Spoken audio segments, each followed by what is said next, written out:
আজকে আমরা 28শে জানুয়ারি সুভাষ সংঘ ময়দানে আমরা সমবেত হয়েছি বার্ষিক ক্রীড়া প্রতিযোগিতা করার জন্য।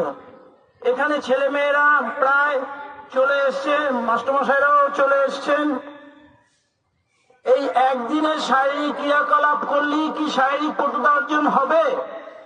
না, সারা বছর তালিম দিতে হবে, শারীরিক তালিম। কেমন সেটা? যেমন মাছকে দিনের পর দিন জল দিয়ে মাছকে মজবুত করা হয়, তেমন শারীরিক চর্চা করেও শরীরকে মজবুত করতে হবে। কারণ সুস্থ দেহ সুস্থ মনের বিকাশ, healthy mind in a healthy body.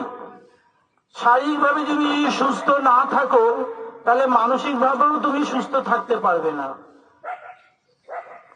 স্কুলের ছেলে মেয়েদের প্রতিদিনই কিছু না কিছু শারীরিক ক্রিয়াকলাপ করা প্রয়োজন।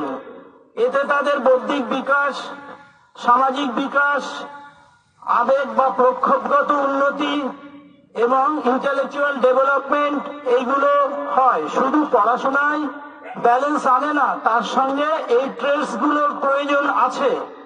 তাই শুধু একদিন স্পোর্টস করলাম আর অন্য সময় শারীরিক ক্রিয়াকলাপ বা খেলাধুলার সঙ্গে যুক্ত হলাম না, তাতে কিন্তু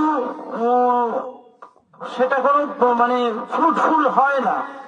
সেই জায়গায় দাঁড়িয়ে আমাদের ছাত্রছাত্রীরা অবশ্য প্রত্যেকেই টিফিন টাইমে বা খেলার পিরিয়ডে তারা খেলাধুলা করে এবং বিভিন্ন রকম টুর্নামেন্টে অংশগ্রহণ করে।